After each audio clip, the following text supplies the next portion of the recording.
प्रकाश जावड़ेकर इस वक्त press conference कर रहे हैं, सीधा आपको वहीं लिए चलते हैं। ये सरकार का काम है, इसलिए जो महामारी बीमारी कानून था, एपिडेमिक डिसीजेस एक्ट 1897, बहुत पुराना कानून है। उस कानून के तहत 123 साल पहले वाला कानून है। उस कानून के तहत उसमें बदलाव करके यह अध्यादेश लागू करने का निर्णय आज मंत्रिमंडल ने किया है। अब यह होगा कि इस तरह का अपराध यह कॉग्निजेबल भी होगा और नॉन बेलेबल होगा। यह संज्ञान भी लिया जाएगा, संज्ञान योग्य भी होगा और जमानत न मिलने वाला होगा। 30 दिन में इसकी इन्वेस्टिगेशन पूरी होगी। सीनियर इंस्पेक्टर के लेवल पे ही इन्वेस्टिगेशन होगी और 1 साल में फैसला आएगा और सजा भी कड़ी सजा का प्रावधान किया है।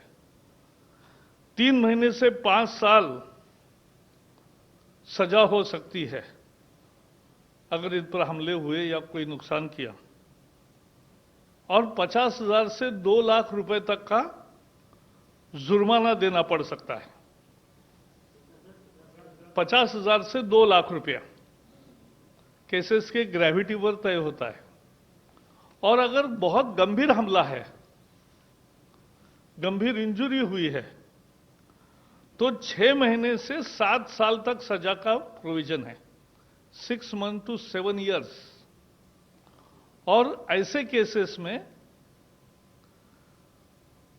जो जुर्माना है वो 1 लाख से 5 लाख तक है। तो भारी सजा भी होगी और भारी भरकम जुर्माना भी होगा। संदेश साफ है, डॉक्टर और आरोग्य कर्मियों पर हमले बर्दाश्त नहीं होंगे।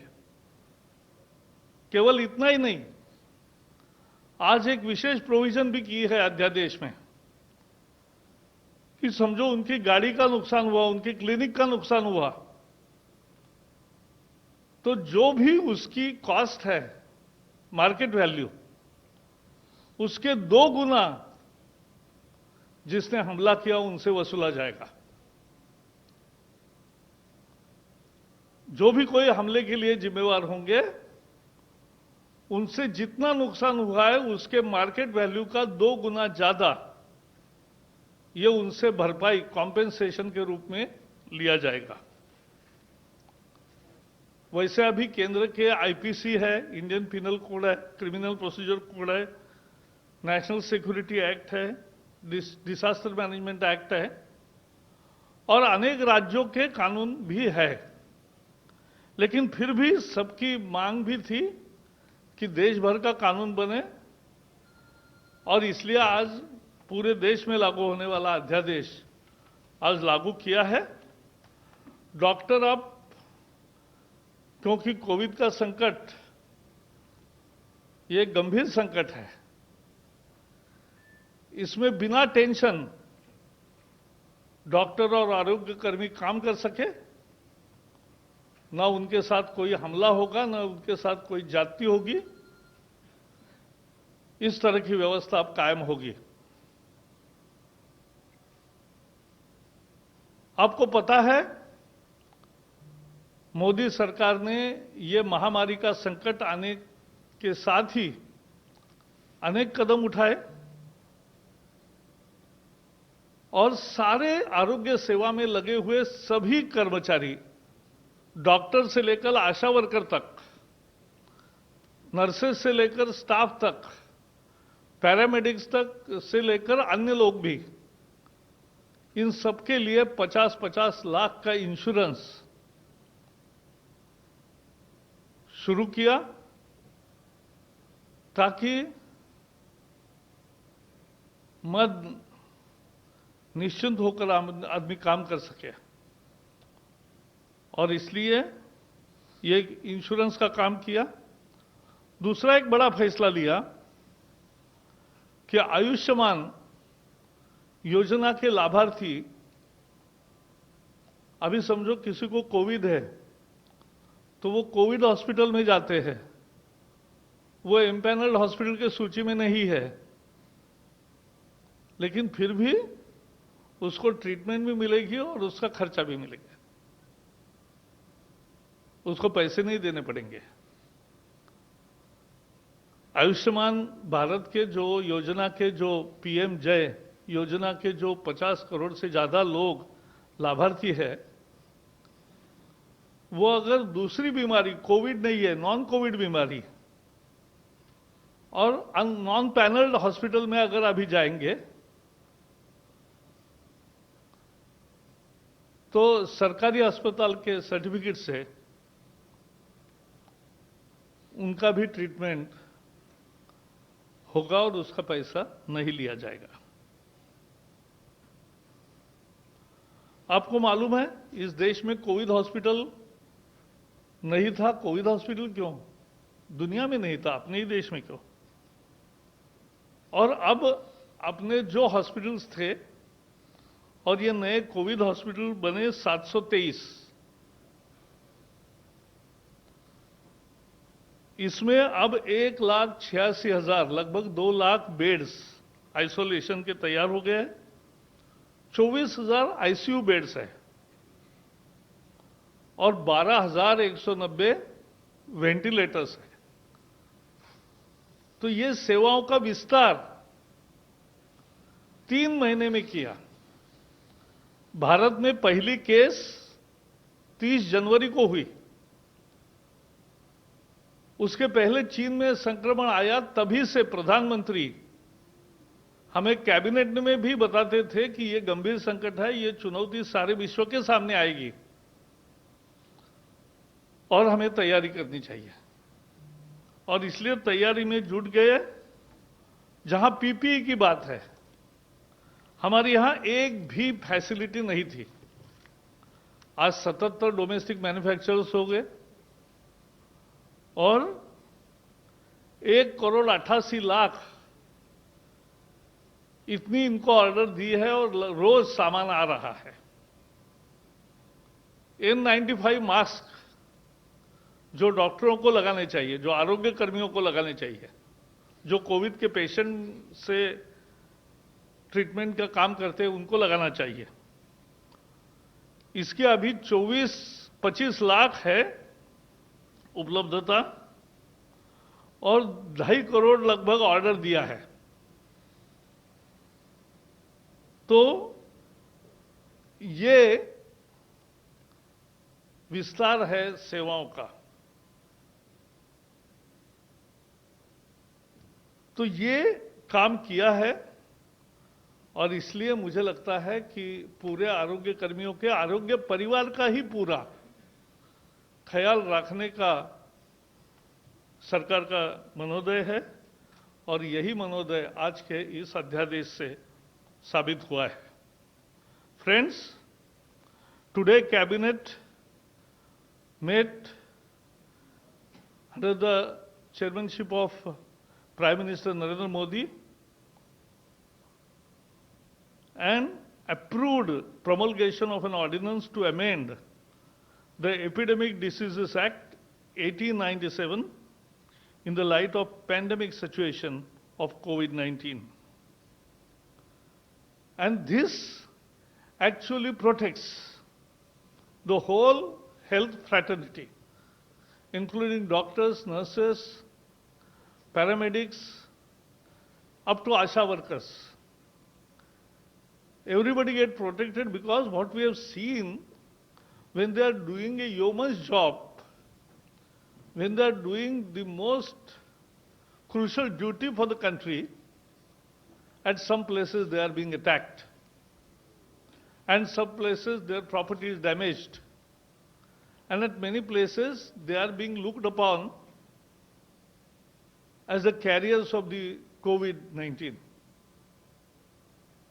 So be it harassment or be it criminal offense against them in form of violence,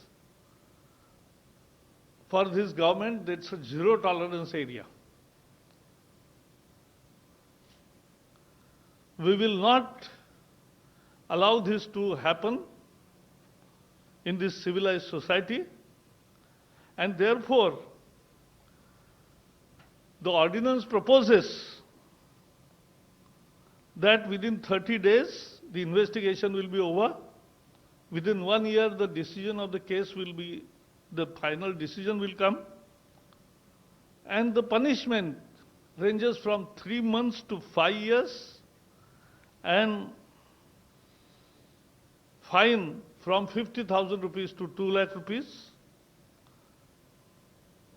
And in severe cases where serious injuries, grievous injuries have taken place, the punishment starts from 6 months to 7 years and fines start from 1 lakh rupees to 5 lakh rupees. Today, in the morning, Home Minister Amit Shah and Dr. Harshvardhan, the Health Minister, they had video conference with all medical fraternity representatives. And they promised that here is the government which will protect them and which appreciates and salutes their human services for the country. आज अमित शाह जी और हर्षवर्धन जी आरोग्य मंत्री, स्वास्थ्य मंत्री, उन्होंने आज ये जो वैद्यकीय परिवार के प्रतिनिधि है उनके साथ, स्वास्थ्य परिवार के सभी प्रतिनिधियों के साथ एक वीडियो कॉन्फ्रेंसिंग की। देश भर के अनेक लोगों से बातचीत हुई और उसमें आश्वस्त किया गया कि आपका ध्यान सरकार रखेगी और आप पर कोई हिंसा या कोई अपमान का प्रसंग नहीं आएगा, कोई हैरेसमेंट नहीं होगा।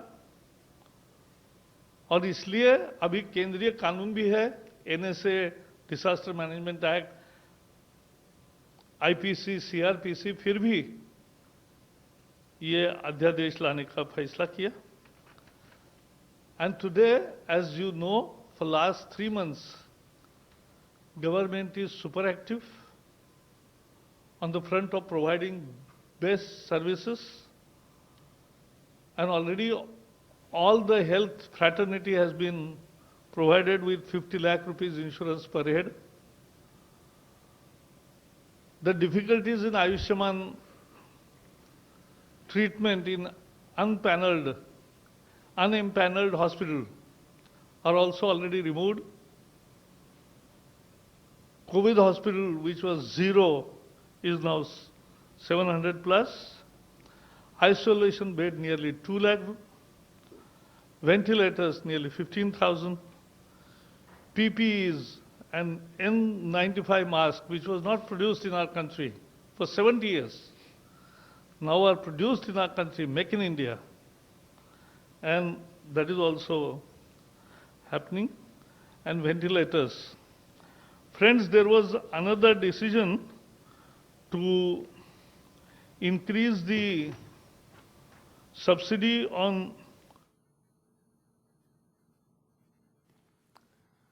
तो बता दें आपको, मेडिकल टीम के खिलाफ हिंसा बर्दाश्त नहीं। प्रकाश जावड़ेकर का कहना, प्रेस कॉन्फ्रेंस के दौरान तमाम बातें उन्होंने कही हैं। 6 महीने से 7 साल तक की सजा का नियम, अगर कोई सीरियस इंजरी किसी को होती है तो ये सजा भुगतनी पड़ेगी हमलावर को। 1 से 5 लाख तक का जुर्माना है, वो भी भरना होगा। डॉक्टर पर हमला गैर जमानती अपराध होगा, जमानत नहीं मिलेगी इस अपराध में।